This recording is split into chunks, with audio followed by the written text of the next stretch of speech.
Ujung-ujungnya kok bisa dikembangkan jadi suatu usaha. Awalnya sekedar ya seneng aja berkebun gitu.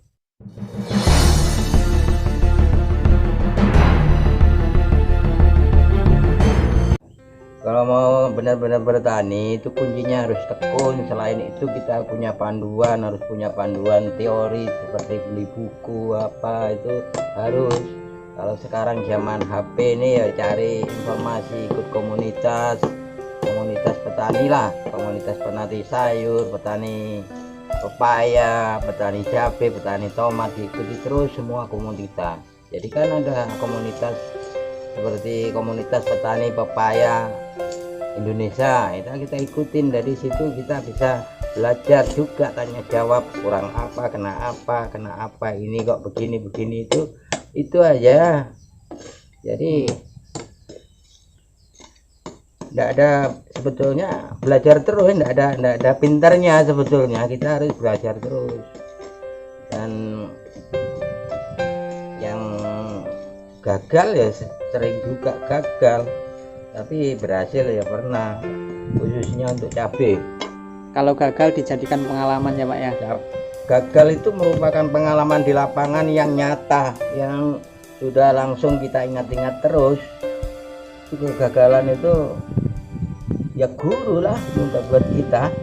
Kenapa kok kena antrak, kenapa kena Gemini, kalau Lombok kenapa kena apa itu keriting apa, kenapa itu kita belajar terus, dibelajarin. Selain kita harus komunikasi atau belajar sama pakarnya, itu aja. Kalau awal dasar saya sama sekali nggak pernah bertani, cuma bisanya tani ya belajar terus. Jadi dulunya Bapak bukan petani ya Pak ya? Bukan, asli orang proyek saya. Oh, jadi Proyek Bapak orang proyek terus terjun ke tani ya Pak ya? Saya orang listrik, aslinya elektro. Oh, Elektronik saya ini aslinya, sama pegang cangkul, pengalaman sudah ditinggal. wah luar biasa Bapak ini. Pengalaman elektro itu saya hampir 20 tahun, tapi lari ke kebun karena hobi dan seneng. Mulai nomor 18, 16 sampai sekarang itu, mulai nomor 18 itu kerjanya di elektro terus, di listrik elektro. Pernah juga keliling kalau proyek kan. Iya.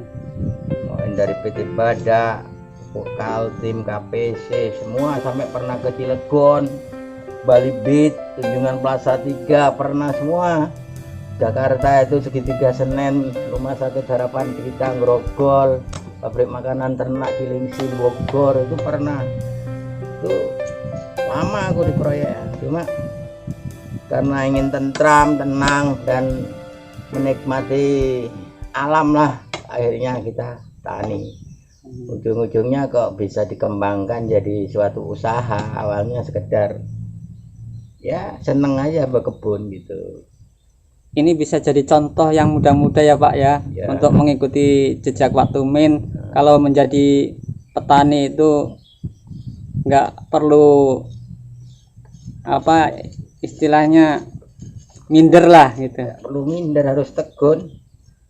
Saya pernah waktu ngebun sayur itu aja, sawi itu perharinya bisa 100 siket untuk sawinya aja. Tapi karena kalau ngebun cabut itu sekali panen habis, ujung-ujungnya berpikir untuk ke atas California ini. Dan kalau mau usaha apapun itu harus belajarin dulu, terutama mangsa pasar. Kita harus observasi dulu pasar.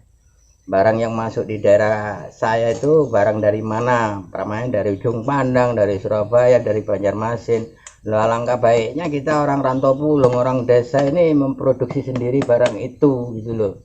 Jadi sudah menang transportasi.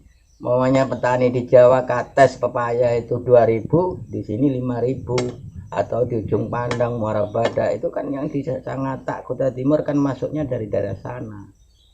Jadi alangkah baiknya kita manfaatkan barang-barang yang didatangkan dari luar daerah kita. Itu sudah positif, menang kita.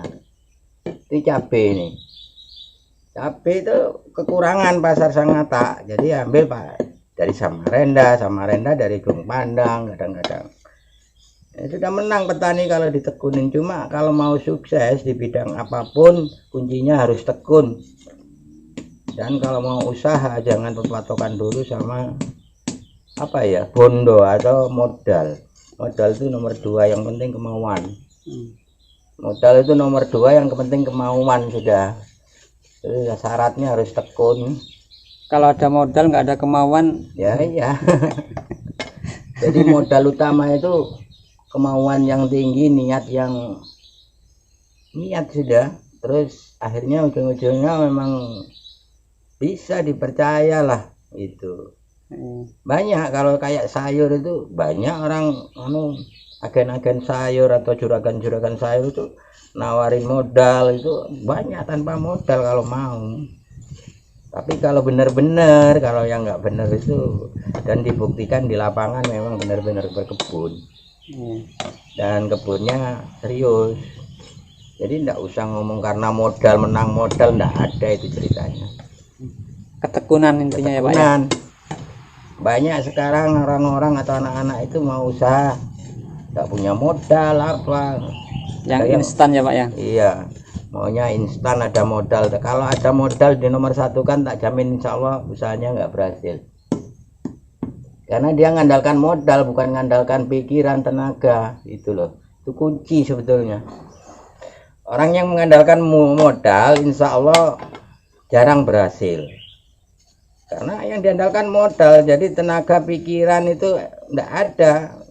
Kebanyakan main perintah, jarang action sendiri atau action kerja sendiri itu jarang. Itu yang bidang apapun. Ini pelihara anak buah ya, anak buahnya lebih pinter ya, repot kadang diakalin sama anak buah. Iya toh, orang bosnya enggak ngerti aja, makanya harus belajar dari kecil kalau mau sukses itu. Tuh. Oke, terima kasih ya Pak ya, cerita-ceritanya tentang bertani, berkebun di tempatnya Bapak ini. Terima kasih ya Pak ya. Ya, sama-sama.